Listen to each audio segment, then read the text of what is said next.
Hello, healers. My name is Ben, and this is the Moss Report. We're here today with my father, author and founder of the Moss Report, Dr. Ralph W. Moss. Hi, Dad. Hi, Ben.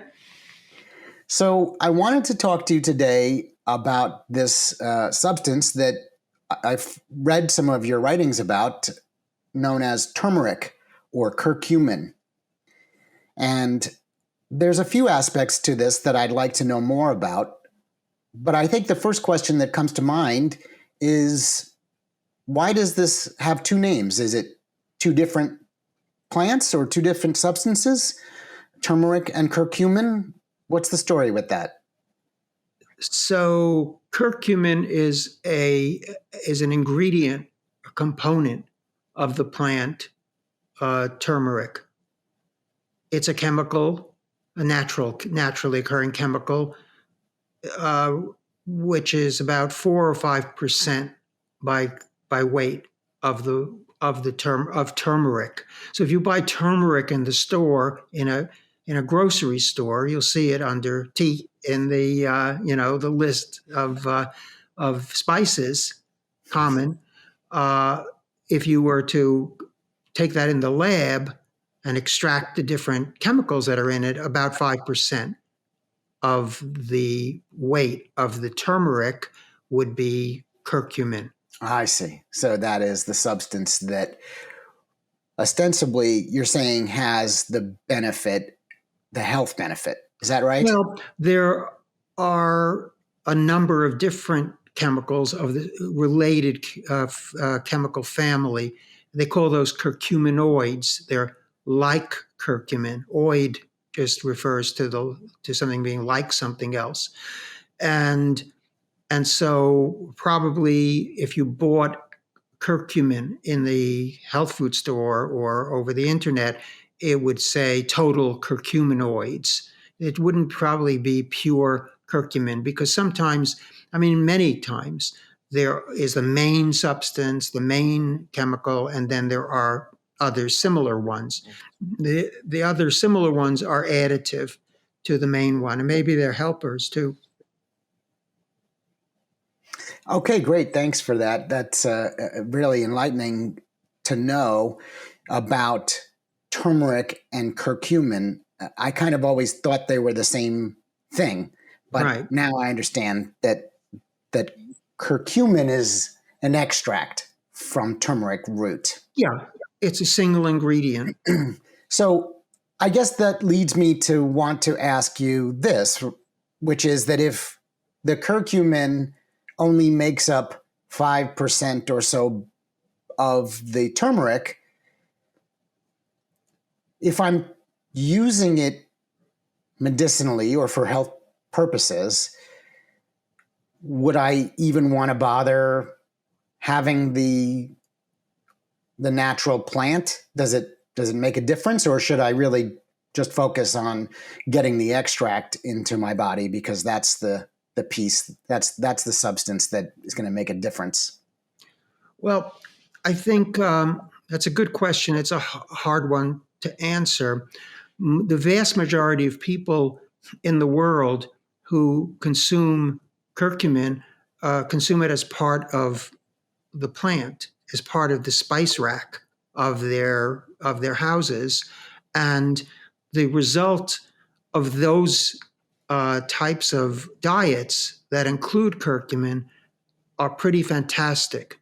The gap between, Sorry, what do you mean the results of? in other words, if you look at cancer rates Okay. in places which traditionally used a lot of turmeric in their cooking and still, to a great degree, still do, Mm-hmm. the rate, I was looking recently at some statistics on prostate cancer, Mm-hmm. something I'm sure we'll talk a lot about in this. Well, yes, and it's of particular relevance to me. I'm actively trying to avoid it. Yeah, good. But the rate of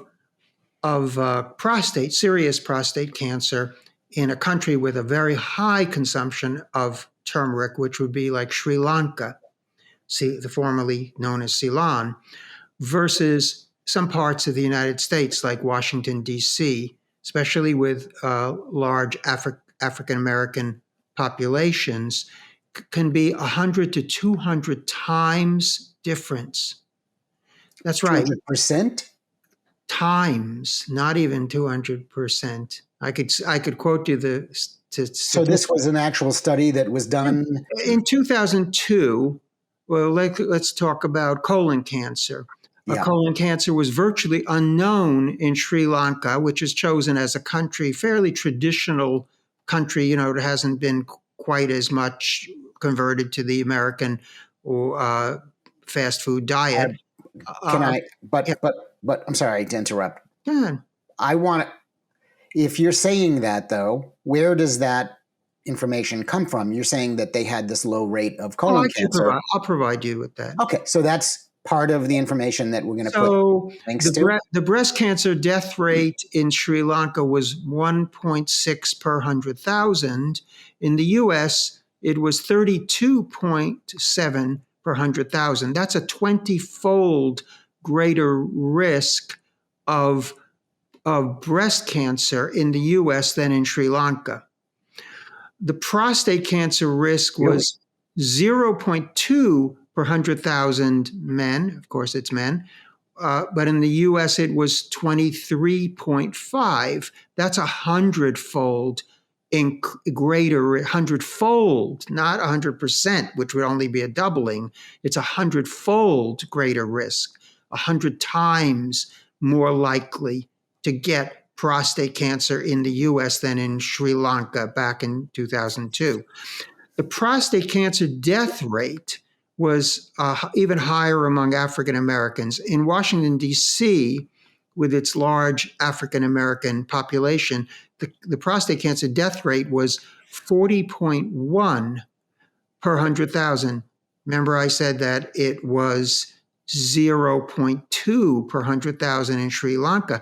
That's a 200-fold more than even greater risk than was seen in Sri Lanka. Okay. So that's the I have these articles and stuff, and I can document this. Okay, well, we'll put those links. I definitely want to share where that science lives with Yeah, our readers and our listeners. sure. Excuse me. Wow. I mean, what a dramatic statistic. Yeah. The skeptic in me, which I get from my parents, has me, of Trained course, you well. wanting to. I'm sorry. Trained you well. Yeah, right. Uh-oh. But no, I would want to see that. Like, I guess I would say, do they even keep really good records in Sri Lanka? I don't know. I mean, to me, I'm pretty much entrenched in Western sort of suburban middle class culture here. I don't really have a very great sense of the how advanced one community is, and I Well, apologize to all the Sri Lankans out there. I don't mean to yeah, disparage no, their medical system or medical record keeping system, but I yeah. would want to know if I'm saying this factually and I'm saying there was this important statistic, I would want to feel confident that the information came from a reputable Of source. course, and these two things, cancer statistics, have been massaged and worked over by the UN for decades and other international What do you mean organizations. by that? So the sources of information come through UN agencies like UNESCO and the World Health Organization, and also from multinational non-governmental organizations. And people have been thinking deeply about these questions for decades. And so they're fairly reliable. Countries that are not doing so well in terms of keeping records are given encouragement and funding by the other countries because we need to know this. We need to know how do cancer rates compare country to country. But I Mm-hmm. think what's known to scholars uh, about the cancer incidence rates hasn't filtered down to the general public as a rule. So you Mm-hmm. have these extraordinary differences in cancer rates. And Mm-hmm. the more so called civilized or sophisticated societies become, That's to say, the more westernized they become, the more the cancer problem increases. Mm, So, in a way, the explorer Stephenson wrote a book about 60 years ago called "Cancer: A Disease of Civilization," but he put a question mark at the end of the title hmm. because he wasn't a doctor and he had some modesty about, but Yeah. he knew from his explorations in the Arctic region, Yeah. the polar region, North Pole, that there was very little, if any, cancer among Eskimo people, Inuit people, Hmm. in the time that he went there. So we Okay. know that so-called civilization, and it's really just a so-called, defined by the people who invented it, basically, Hmm. um, which includes canned foods and processed foods, and now, of course, half the foods that are have sugar added to them or sweeteners added to them. Uh, Okay. these diets are associated with high rates of cancer. I. So this led to some consideration. These extraordinary numbers coming out of Sri Lanka and other Asian countries. What is it about those people's lifestyles? Because it is a question of lifestyle that decreases their risk of cancer, and conversely, maybe there's something they're doing that we're in the Western world not doing that increases our risk. Yeah, excuse me. That really brings me to the next question that I was going to ask, which is so, okay, so the people in Sri Lanka Mm-hmm. have a much lower incidence of colon cancer and breast cancer, Mm-hmm. but how does that, or does it, necessarily tie back to the intake of Yeah. turmeric root and the Right. substance it contains, curcumin? Yeah. I mean, you could say it was that, and you could say somebody else could come along and say, "Oh, it's the water that they drink, or it's the Yeah. the tropical air, or what have Right. you." And I wouldn't say that it's all curcumin either. I mean, it's unlikely to be, because there's no one magic food that's going to, prevent cancer.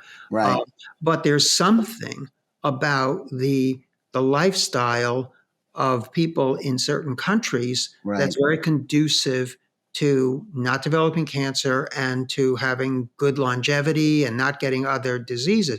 So this knowledge has been developing for, half a century. And as people dissected the lifestyle and the diet of people in these countries, one thing that stood out was they eat a lot of curry. Curry, what Like gives curry its every color, its day. yellow color, is turmeric, Uh huh. Right. overwhelmingly, and so that's a sort of becomes a suspect, or if you want to call it that, or becomes something to look at more closely. The more closely they looked at it, it wasn't the only thing in the diet by any means, and the diet itself, the proportion of carbohydrates, the macronutrients, carbohydrates, protein, and fat, that's different. The nature of the fats they use is different. There's a lot of things, a lot of things. There were other things in the diet, though, but turmeric's or slash the so-called active ingredient in turmeric, curcumin, Curcuminoids.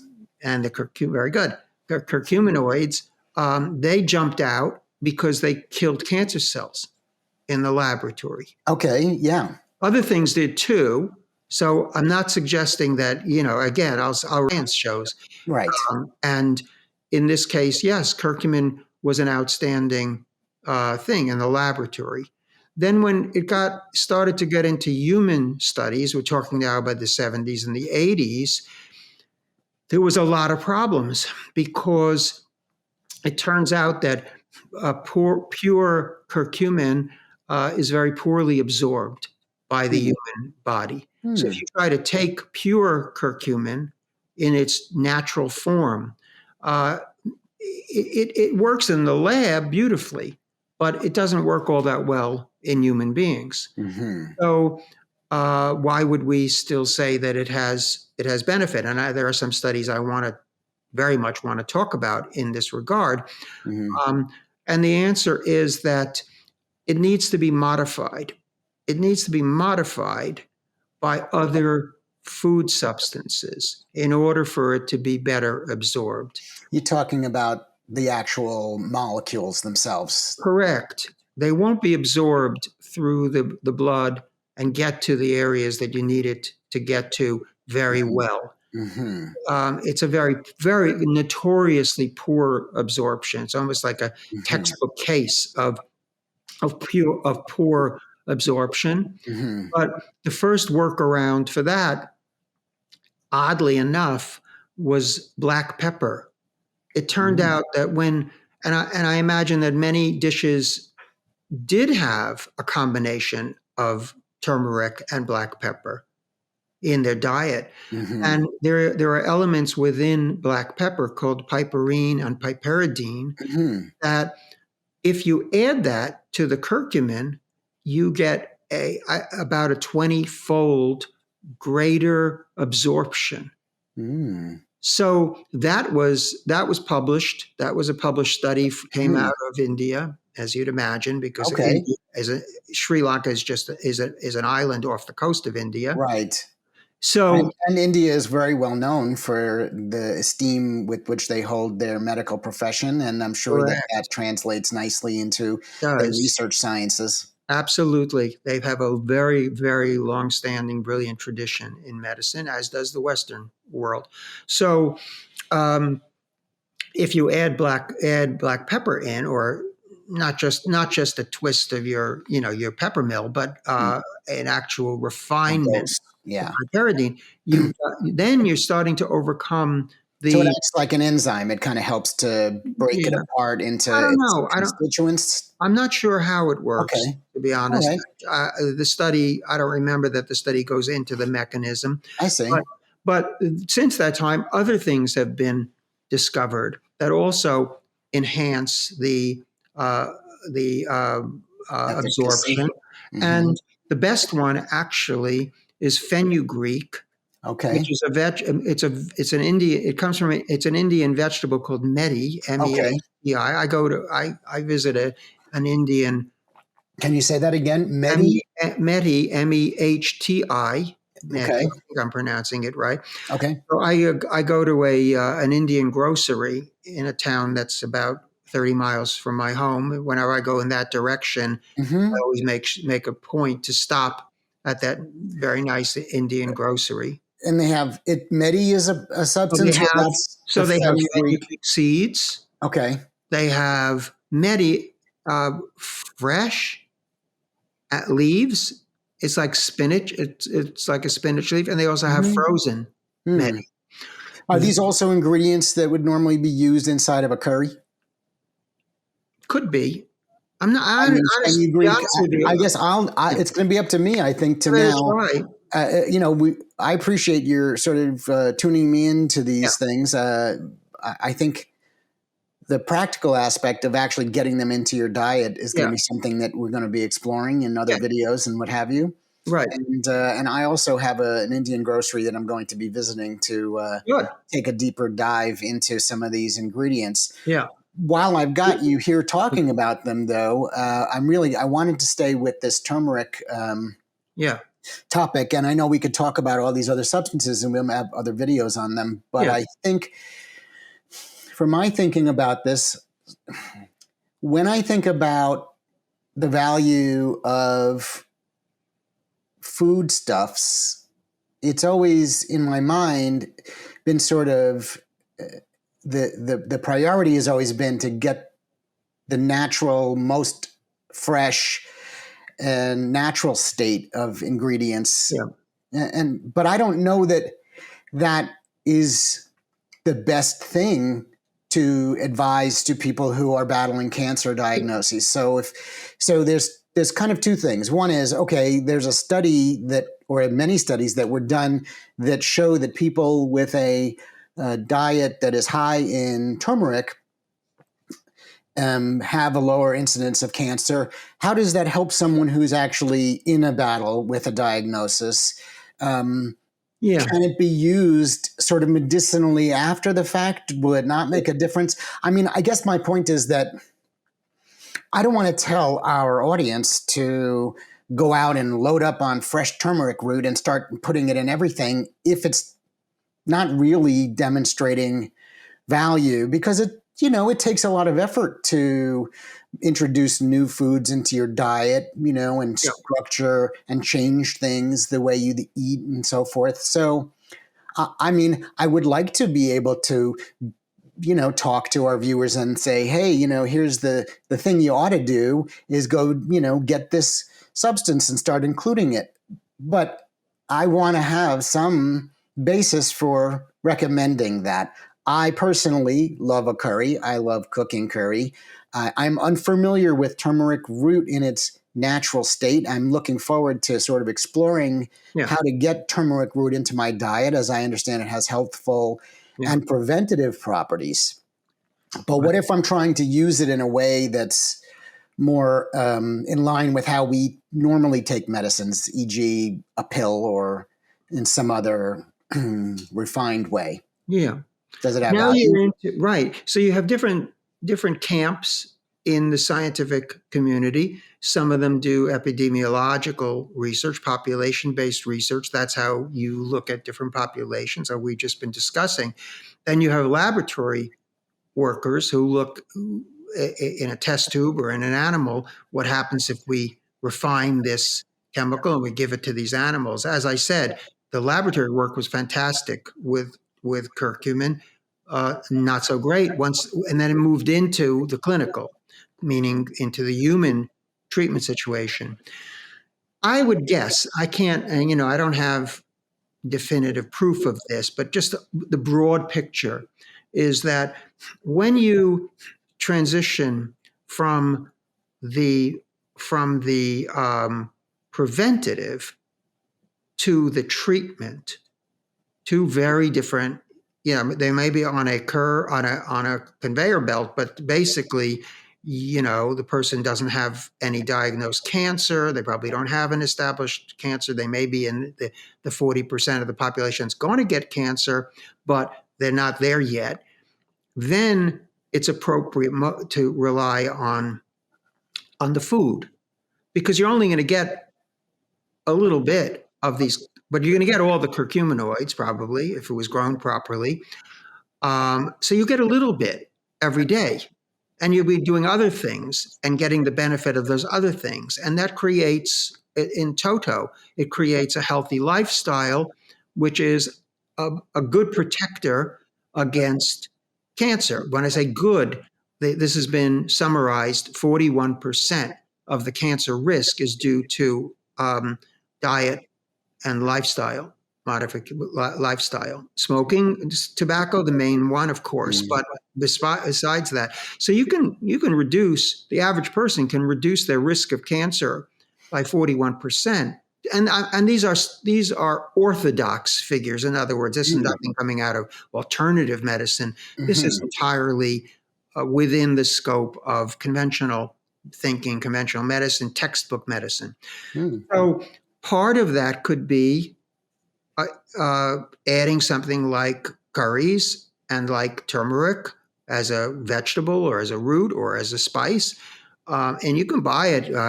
There's a one market here where I live that has big baskets of Mhm. beautiful turmeric for sale. Mhm. If you wanna, Mhm. yeah. But when you get to the treatment point, you've now had a diagnosis Right. of cancer, whether you're actively fighting cancer or actively fighting to keep it from coming back. Yeah. I think not everybody would agree with it, but I think that then it's appropriate to take supplements, Mhm. because I just think the situation is too Mhm. dire Mhm. to think that the food alone is going to do it. But I think Mhm. the combination of a certain kind of diet and certain kinds of foods will impact the cancer. Mhm. But But when you get into the dicier situations, Right. you need the supplements. I don't think the food is. Now, I want to say that then. Yeah. So, if we're talking about, I'm trying to take this from a very practical point of view, Yeah. where. So now you've told me that if I have a diagnosis and I'm wanting to have some healthful effect from natural things like a curcumin Yeah. supplement, does that also rely, or should I say, would best practices be to take a half a teaspoon of black pepper with your Oh, no, supplements too? Because I no. mean, people need practical approaches to this, and you've said pepperine and Right. fenugreek and these other things that are sort of Right. enhancing the turmeric effect. Right. If you have the curcumin as a supplement, should you be taking other things to help Yeah, with its effect? you don't have to take it. It'll be there in the supplement that you purchase. Oh, is that right? All turmeric supplements today are modified in one way or another to um, to enhance the bioavailability of Oh, the. okay. The one that I have and that I do take sometimes. That was my next question, but Yeah, go ahead. it has a fenugreek leaf I see. extract in it, Okay. which is coincidentally, I guess you'd say, Hmm. that people who eat turmeric naturally also tend to eat medi or fenugreek Hmm. leaves or seeds. Hmm. So that's nice, and they also tend to have some pepper in their food. The Hmm. spices that Right. drove human progress and human, or Now, when you say pepper, does that, so the pepperines that you're talking yeah, about, is that a substance that's specific to black pepper, yeah. peppercorns? No, it's also in white pepper. Okay, Yeah, but not in peppers, as in not in green chili pepper. peppers. No, there's an Okay, entirely different set I of see. compounds. But I would look for one that was modified because the biggest enhancement of absorption, to my knowledge, comes uh, from the fenugreek added. Now, there's a problem, which is that the it's hard to make comparisons among the products that are out there because although there is research, the research on absorption comes from studies mainly that are conducted by the companies themselves or for the companies. In other words, they probably contract with a laboratory to perform the study. Companies So that produce turmeric or curcumin supplements, you mean? correct. So So there's a conflict it's a of pretty interest. big market, curcumin, Okay. worldwide, and there's a lot of intense competition. And part of that competition is who's got the best absorption. Right. And one will say we've got 80 times greater, and the other one say we have 100 times Right. greater, and so forth. Right. Right. They're probably not lying. I'm not saying that they are, but you have more confidence in studies that come from independent laboratories, and we don't have independent head to head that I'm aware of, Hmm. independent head to head comparisons. Hmm. But I have an association with Life Extension Foundation. I'm on Hmm. their scientific advisory board, and um, it's an unusual entity. It's a foundation, but they also sell vitamins and so Hmm. forth. And Full uh, disclosure, we are not sponsored by them. no, So no, and they we pay do me no. no. They don't pay me a salary for doing that. Maybe they'll consider sponsoring us. I'm not averse to it Um, myself, but anyway, I don't that's know. another That's topic. that's your So department. the one that you take, you're saying that comes Yeah, from them correct. They has have a number of different. fenugreek Yes, built in. right. Okay. Yeah, and we could put a link if you want to their Yeah, I will. And It's it'll be an affiliate link, I think, too, because we. far from being the only good one. It's just that I, I've had good experience over like 10 years in being on their board, and Mhm. so I trust them. If you're new to the Moss Report, you may not know that Dr. Moss was diagnosed with prostate cancer a number of years ago. Thankfully, at this time, he's in remission, I guess you'd say, no evidence of disease. Mhm. And that's a definite conversation that we're going to have another time. I want to get into that a little deeper, Yeah, as I'm also trying to avoid being genetically close to you. yeah, We may have a propensity towards prostate cancer, and I'm actively trying to do things to prevent. But right now, I'd like to talk to you about what you did when you had your diagnosis. I should say, did you include turmeric, curcumin, and what have you in your diet and your routine as part of your healing process? yes, I did. I did. Can you describe how you did that? Two capsules per day of life extension, curcumin elite. I think it was at that time. That was the product. So yes, it was part of it. Now we're talking about this happened coming up on 8 years ago. What I was As of 2023, March 2023. correct. So Okay. it was 2015, November, about October, November. Hmm. So, um, but I did other things too.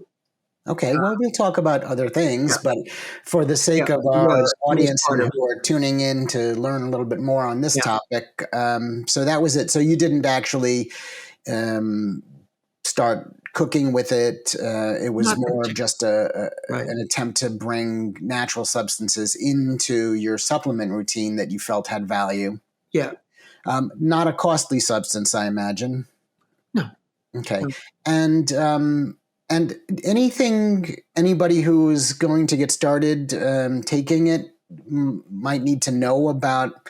Did it have any noticeable effect on anything? Your breath, your skin pigmentation, your digestion, anything of any kind that no, someone should be aware of? no. It didn't. Not that I can recall. But I did want to talk about one study that came out long after my diagnosis, but that to me is very important, very, Okay. very important. And this one gives me a great deal of hope and a great deal of excitement. Came from Leicester, England, in a cancer center there, which um, where it's a rare study that actually tries to add a single nutrient to chemotherapy in a randomized way. Not that one would necessarily have to take the chemotherapy, but it does give us a good reference point for what happens when you add something like curcumin to standard chemo. So the patients were all colorectal cancer patients, advanced state, and they were receiving a combination of um, four drugs called Folfox chemotherapy. That's folinic acid, or three drugs, excuse me, folinic acid, 5-FU, and oxaliplatin. Pretty heavy duty chemo, right? And some of them got supplements of curcumin every day, and then they looked at the outcome of in terms of progression-free survival and overall survival. And this uh, could be quantified in terms of how many days on average the people lived after they got either just Folfox or what they called QFox, which is curcumin plus the Folfox. And the quality of life was about the same in both groups. The neurotoxicity was about the same. Um, they could detect the curcumin in the bloodstream of most of the patients who were getting the QFox. But here's the thing: the hazard ratio for progression-free survival was So what 50. now? So this means there's a 43% increase in terms of the lack of progression of the disease. That's one thing. But the most important figure, and this is sort of buried in the paper, is that the overall survival among the people who got who just got the chemo was a median of 200 days, and in the people who got the chemo plus a couple of capsules of curcumin was 502 days. I'll repeat that. The median overall survival, the time they lived, was a median of 200 days. These were advanced colorectal cancer patients, and 502 days. So from taking those two little pills of curcumin, the people who on average got 302 extra days of life from taking that. This was done in Great Britain. It was a randomized trial. It's among the highest levels of scientific, validation.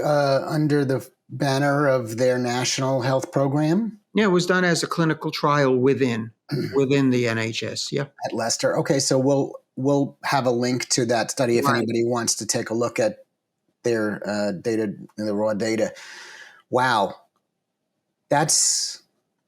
I feel very actionable, because I mean we're talking about a substance that has essentially no potential downside that anybody has documented that I'm aware of. Right. I've certainly never heard of it. At the same time that around the same time that this study was being done and was being conducted, we had a big breakthrough in our understanding of curcumin and other natural agents, namely, and this is going to be a whole nother area for us to talk about in our conversations, the understanding that curcumin kills cancer stem cells. And chemotherapy doesn't kill cancer stem cells. Chemotherapy kills ordinary cells, so-called daughter cells, or just run-of-the-mill bulk cells within a tumor. This is a whole big discussion we have to have about the hierarchy of danger within a tumor itself. But at the peak of the pyramid of cancer cell types are these special cells called cancer stem cells. Right. And they drive the cancer, and they're very hard to kill. And the things that have been traditionally used to defeat cancer defeat the bulk cells, the base of the pyramid. And they don't get at the cancer stem cells. But natural agents, as fate would have it, natural agents do. And so look what happened. You took these people who were basically very advanced colorectal cancer. That's why they were in this, this clinical trial. Right. And exactly what you'd expect. The chemo was very ineffective. You add in to that chemo, you add in the natural agent, curcumin, you more than double the survival.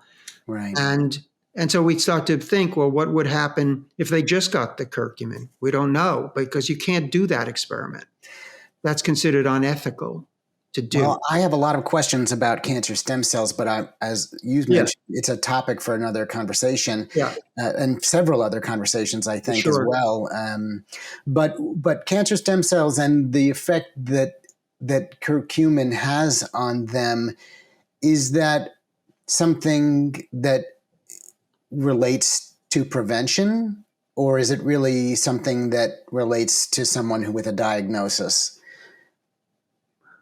Well, I don't think we know the answer to that question. Good. I like asking questions. That's fine. Well, that's good. That's good. I'm trying to get there. That's when I got my start as a science writer. I knew I was good at it because the scientists kept saying to me, "Well, that's a good question. I don't know the answer to." So I thought, I'm going to be trying to come up with questions that you don't know the answers to. It's not easy.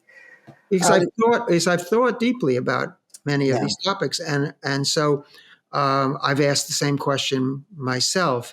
Yeah. But I must express a personal quirk of my personality in that I'm absolutely flummoxed by the fact that there could be a finding like this from an the English speaking country, Hmm. Great Britain, Hmm. which has Right. a world famous medical system, Yeah. and nobody seemed to care. I would expect you in a normal sane world, you would think that the world would come to a halt while everybody suddenly said, "Oh my God, you could double the survival of people with advanced cancer by giving them 2 curcumin pills."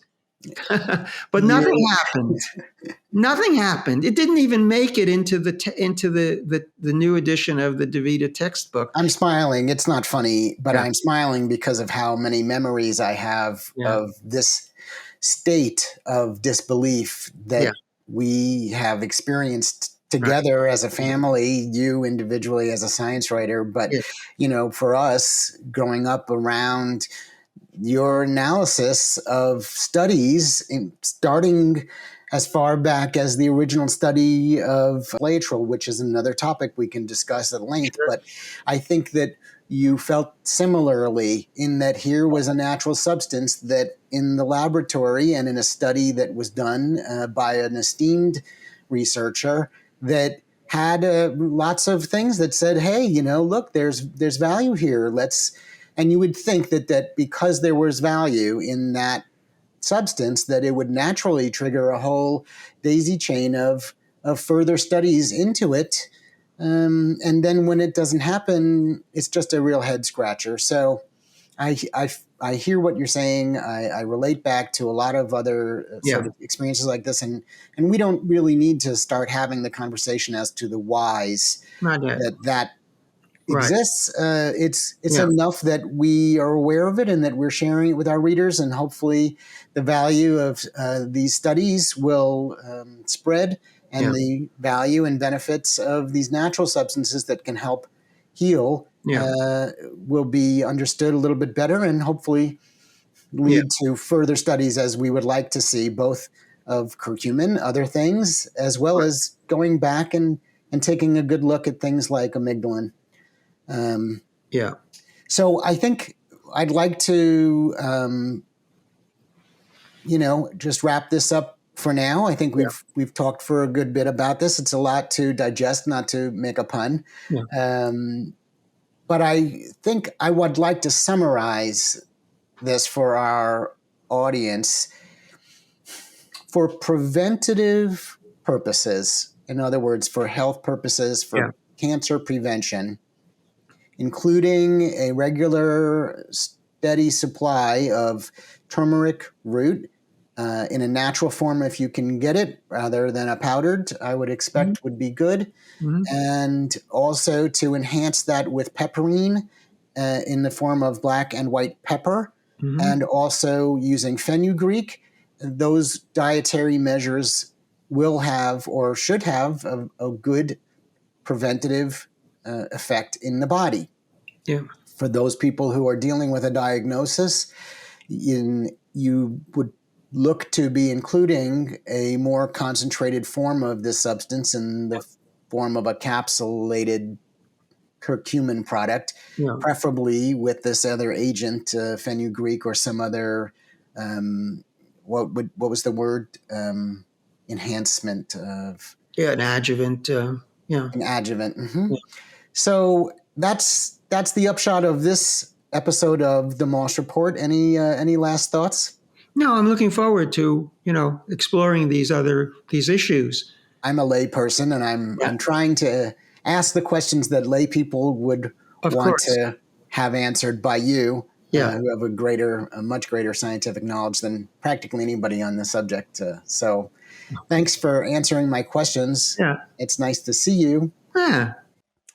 Thanks for watching. We really appreciate all of your support. Please leave a like, subscribe to the channel, visit themossreport.com, and I want to thank in particular our Patreon supporters who help us produce this content. For the Moss Report, I'm Ben Moss. How are you healing today?